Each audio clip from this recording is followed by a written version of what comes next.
You don't need me to tell you, you're living it. I'm living it. The struggle of this generation, this time, I won't even say generation, of this time, is not always just opposition from the evil one. That's again, I say, the evil one's evil. He's not stupid. He's evil. But one of the things, the biggest challenges we face, if we're not careful, is sheer exhaustion. Exhaustion, physically and spiritually. We have so many inputs. I mean, so many inputs. You know about doom scrolling. You probably did it last night. We have so much coming at us. And we can enter into that space of absolute fatigue if we're not careful. So many inputs, and it affects us. We're not immune. As believers, we can fall into that trap, that constant wrestling with discouragement, fatigue, disappointment. Woulda, coulda, shoulda, and if we're not careful, we'll move from a space of intentional, constant prayer and devotion to doing nothing, doom scrolling. I guess what essentially we ask without asking, is the path I'm on, is it the path I should be on? Or as the youth would say, is the juice worth the squeeze? Again,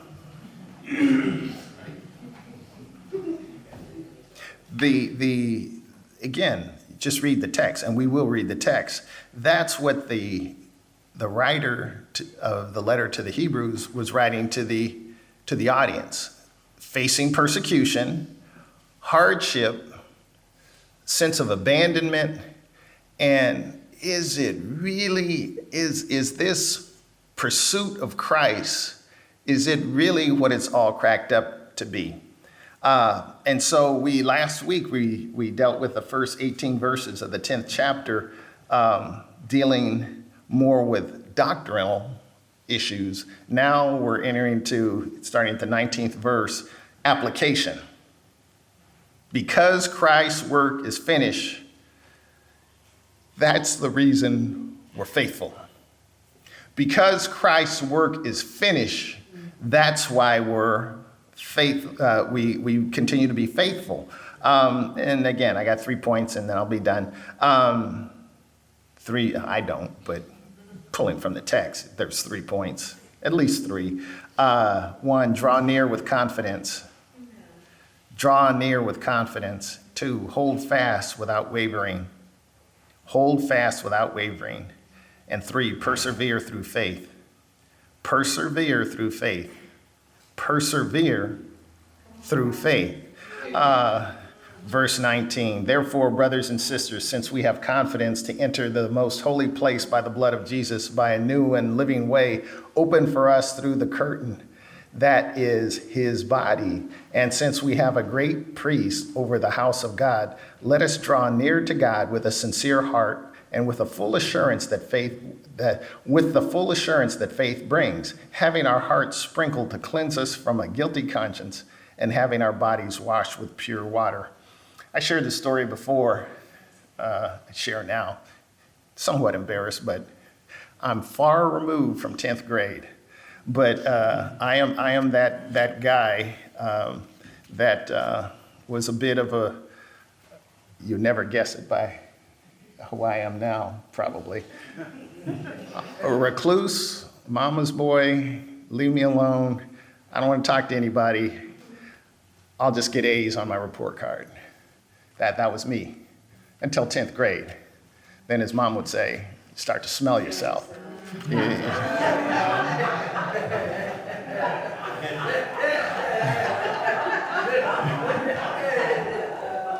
And I had two buddies. One ended up being an MD, one ended up being a mechanical engineer. So I was hanging around the right people, but things came to them easy. And so they could goof off in class and they'd just ace the test. I'd goof off in class and I got a D for a semester grade. I never got anything less than a B on a paper. And so to get a D for a semester grade, that was like, oh man, I'm in it. So I thought tears would work. So I tried them on Mom. How was the day? I got a D on my report card. Oh, your dad's gonna get you.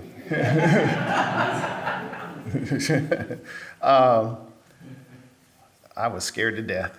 I was absolutely scared to death because he was my dad. He's my dad. How's the day, son? I got a D on my report card. Did you do your best? Had the chance to tell the truth or lie. I lied. Yes, Daddy, I did my best. Well, okay, son, well, that's all you can do is your best. If you tried your hardest, then that's all you can do. I wish he would have beat me because I lied to my father. And I received grace that I didn't deserve.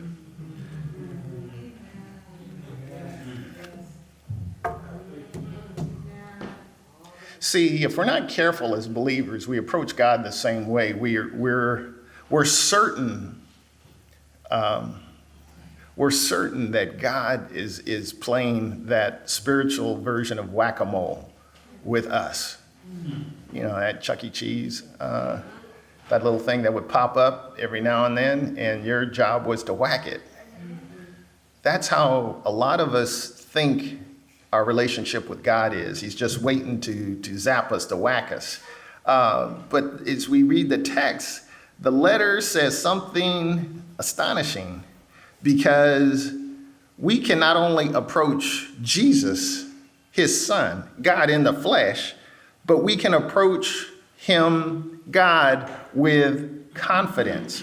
Recall that under the old system, the old covenant, God never stopped being holy. God is holy. God is holy in his essence. He just doesn't act holy. He is holy. He is holy. He's holy.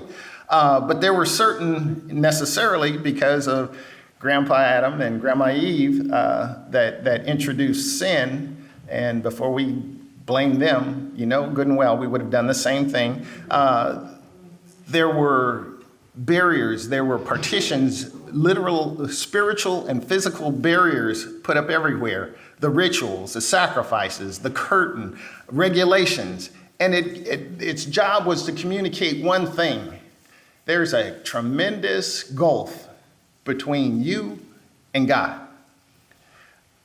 That's fine and dandy. It's like it's kind of like someone observing. It's like, hey, you know, you're like 5 pounds overweight. Ha ha ha. No, you're a little pudgy. You need to lose. Oh, I know that. How do we go about doing that?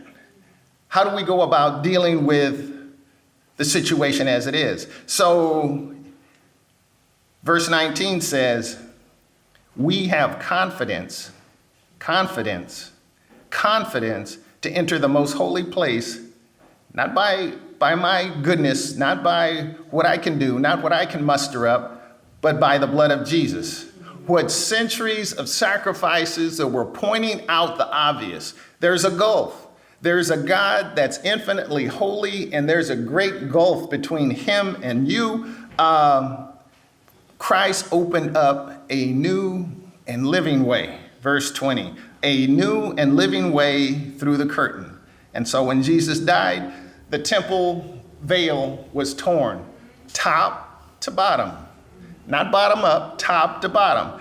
God himself removed the barrier. So what does that mean? That means no more rituals, no more earthly priests, no more confessionals, no more, thank God. I'm sure the doves and the goats and the bulls and the heifers are all happy too. It's like you don't have to kill them either. There's no more remembering or reminder of sin. We come through Christ alone. I understand. When's the last time I brought a turtle dove? I understand. But we still tend to live spiritually intimidated lives. We still tend to live intimidated lives. We live in, if we're not careful, we live in that space of, I'm living less than.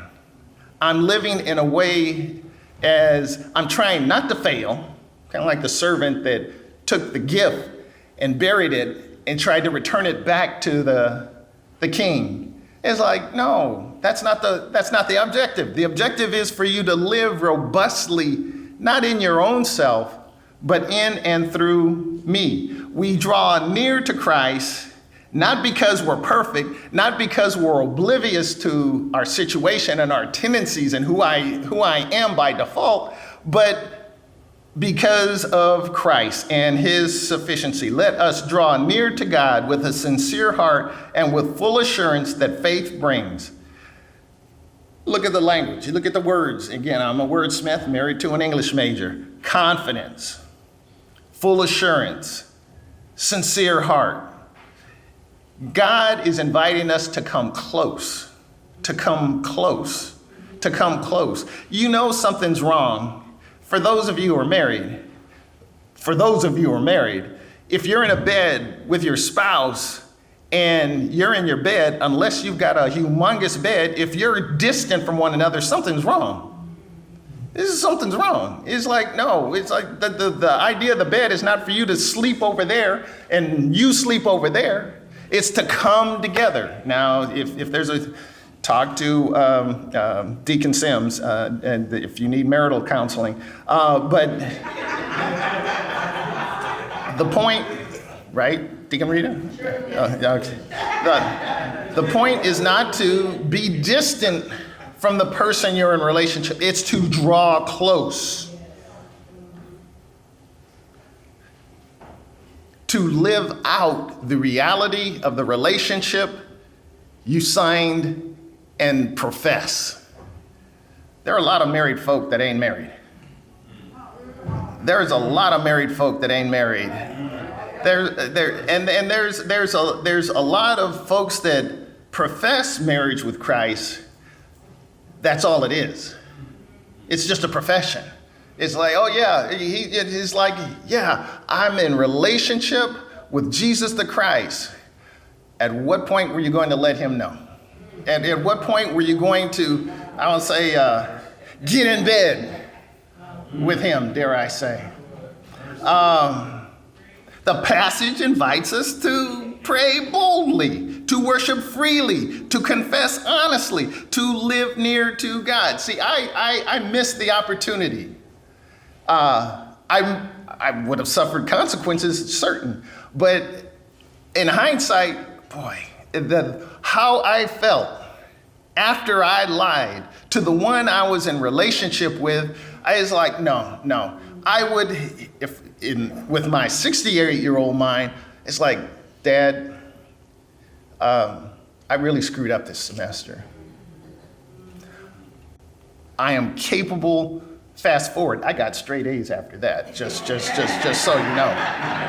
Just to set the record straight. Straight A's.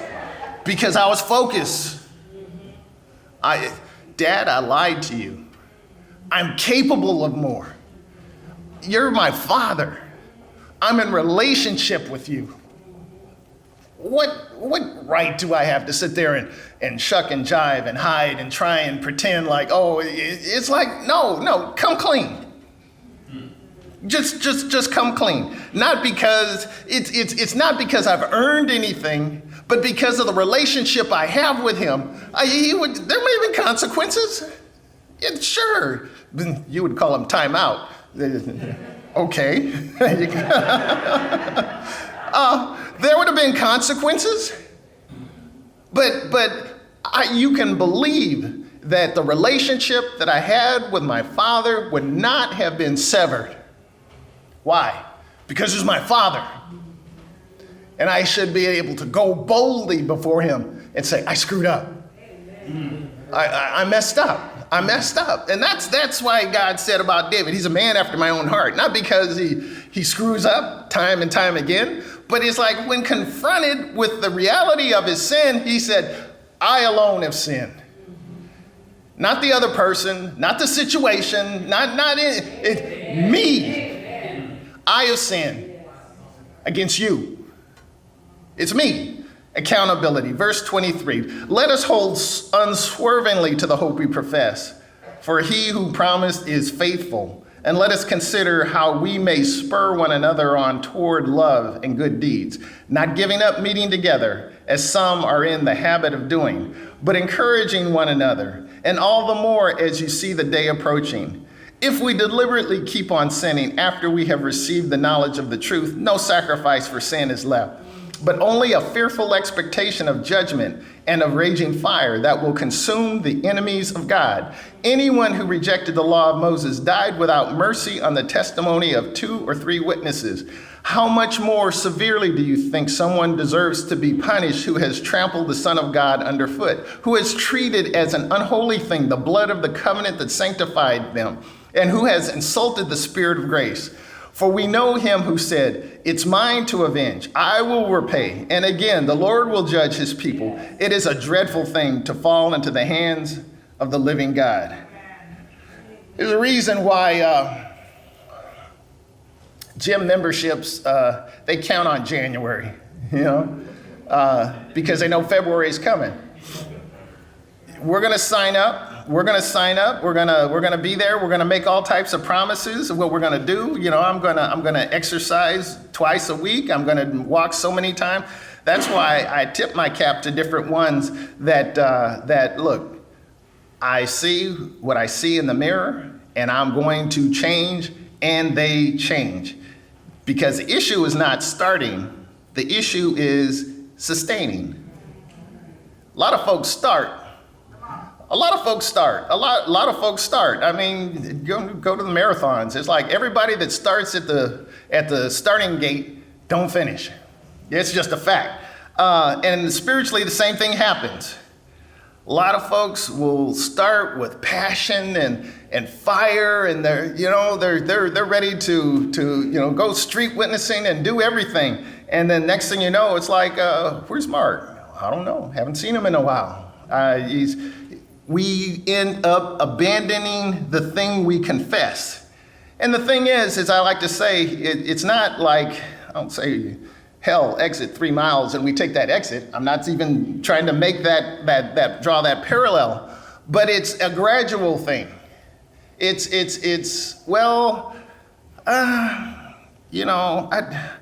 know I should pray more than I'm on Facebook, but Facebook's a little more entertaining than praying, it'd be nice to come more regular in corporate worship, but man, I had a lot going on Saturday and I'm tired on Sunday. Disciplines disappear.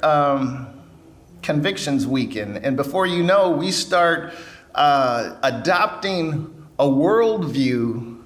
And there's this synchronism that tends to go on with our faith and the world, and we start to compromise. And the letter addresses this very thing, that slow drift. Verse 23, let us hold unswervingly to the hope we profess. What they were facing, we're facing. Probably not to the degree they faced at the time, but still, persecution, social rejection, hardship. They had a temptation to go back to what they knew to do. And so the letter says, don't abandon Christ when things get costly or hard. Notice the foundation. For he who promised is faithful. For he who promised is faithful. For he who promised is faithful. Your stability, my stability, is not rooted in my strength, it's in his. My stability is not rooted in my strength, it's rooted in him. And verse 24 says, let us consider how we may spur one another on toward toward one another, on toward love and good deeds. God is communal in his essence. He creates community. We worship in community. We're saved in community. We're instructed, verse 25, not to give up meeting together. There is 1 + 1 is more than 2, and it's not a number. 1 + 1 is more than 2, and it's not a number.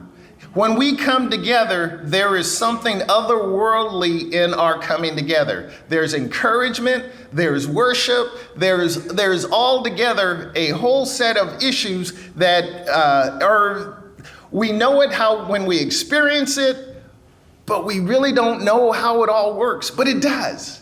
And you know when you come into this space, when you have Sister Angela jumping up and down, or Deacon Molly jumping up and down in unrestrained praise, and it becomes infectious. And that's why even the arrangement of this assembly here, that's why the Back to the Future is saying, no one said anything. It's like, it's not hot in here, is it? It's like, we just take it for granted now. It's like, oh, yeah, we've always had air conditioning in here. It's always been feeling good. It's just like, this was a petri dish. This was hot. Now it feels like, but now we are assembled in such a way. So Deacon Josh can see John King, and it's like, oh, you're worshiping, man, let me dial in, and let me see how this thing, coming together is otherworldly. It's not, whatever you do, I know, I'm worshiping at home. You're doing something at home. And you may indeed, there's an aspect of worship, but to draw a comparison, it's an unholy and it's an unequal comparison to say what you do in isolation to what you do here. 1 + 1 is more than 2, and it's not a number. That's why the enemy works through loneliness. Just peel you off. And then you start getting into your own feelings, and it's like, yes, that church hurt thing, it's like, that's why I don't go. And it's like, and so, or we isolate ourselves, or we keep those secret sins, but we're not made better by coming together. Again, every Sunday morning, I'm just saying what I'm saying. Deacon Angela, she brings me a piece of fruit and a sandwich. But beyond the fruit and the sandwich, she always eyeball to eyeball. Pastor, how you doing? Amen. And I'll try and every now and then pass off the trite, oh, I'm doing fine. Okay, how you doing? I said I'm doing fine. No, okay, how you doing? I appreciate that. I don't always like it. Just saying. I need it, and I appreciate it. Because that's how we are joined together with one another, and we are made better. But if we just go off to our own little merry way, and it's just like, you're easy pickings for the evil one. The writer warns against deliberately turning away from Christ, verse 26 through 31, after receiving knowledge of the truth. It's not that we won't occasionally or periodically fail, but it's about being consistent and teaching grace that's extended to all believers. The warning is against that persistent rejection. And I've known folk that grew up in the space. I won't even call them Christian, but they grew up in the space where Christ was preached. And you reach a point where, don't talk to me about that anymore. I don't want to hear it. I don't want to hear it. Yeah, and so you literally put your fingers in your ears and you harden your heart and you reject. That's what the text is talking about. Christ's death is not to be treated casually. Whereas culture tends to, everything's negotiable. You know, faith is negotiable. Sin is negotiable. Well, that was a sin then, but maybe not so much now. Culture will shift. Let me go on. He who promised is faithful. Verse 32. Remember those earlier days after you had received the light, when you endured in a great conflict full of suffering. Sometimes you were publicly exposed to insult and persecution. At other times you stood side by side with those who were so treated. You suffered along with those in prison and joyfully accepted the confiscation of your property because you knew that yourselves had better and lasting possessions. So do not throw away your confidence. It will be richly rewarded. You need to persevere so that when you have done the will of God, you will receive what he has promised. For just a little while, he who is coming will come and will not delay. And by my righteous one will live by faith. And I take no pleasure in the one who shrinks back. But we do not belong to those who shrink back and are destroyed, but to those who have faith and are saved. You remember during the pandemic, at least for me, you probably felt the same way, how challenging, how difficult it was to persevere under that situation. At first, there was this optimism, or at least it was being shared. Oh, we've got a cure. It's coming. It's right around the corner. It's right on the corner. But weeks grew into months, and it's just then the mask and the isolation. I grew weary. People grew weary because we really didn't know how long the situation was going to go on. It's one thing to look back and say, oh, it didn't last that long. It wasn't, well, I won't say it was that bad. It was pretty grim. Hundreds of thousands in this country lost their lives. Millions worldwide lost their lives. It was what it was. But if we're not careful, we can look back and put a halo or see it through a haze, instead of seeing that when we were in it, you didn't know when it was going to end. What am I saying? The hardest part of suffering is waiting. The hardest part of suffering is waiting.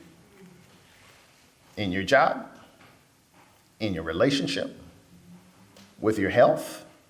The writer was writing to a group that was experiencing what we are experiencing times infinity plus one.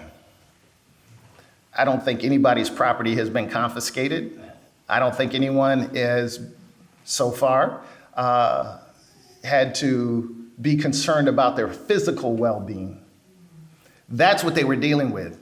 Again, the writer was writing to a cult, to a group that was suffering. Things were hard, and they were about to get a whole lot harder. So verse 32 through 34 reminded believers of their earlier faithfulness. They endured suffering. They endured public insult. They endured persecution. They even endured someone snatching their property. But they remained faithful because what they possessed was better than what was taken. And the writer says in verse 35, do not throw away your confidence. It will be richly rewarded. Verse 36, you need to persevere. Endurance. Anybody can follow Christ at the starting line. Yep, I'm down for the cause. I'm ready to do this. Not John King, but others like John King, if they see the pastor's text message,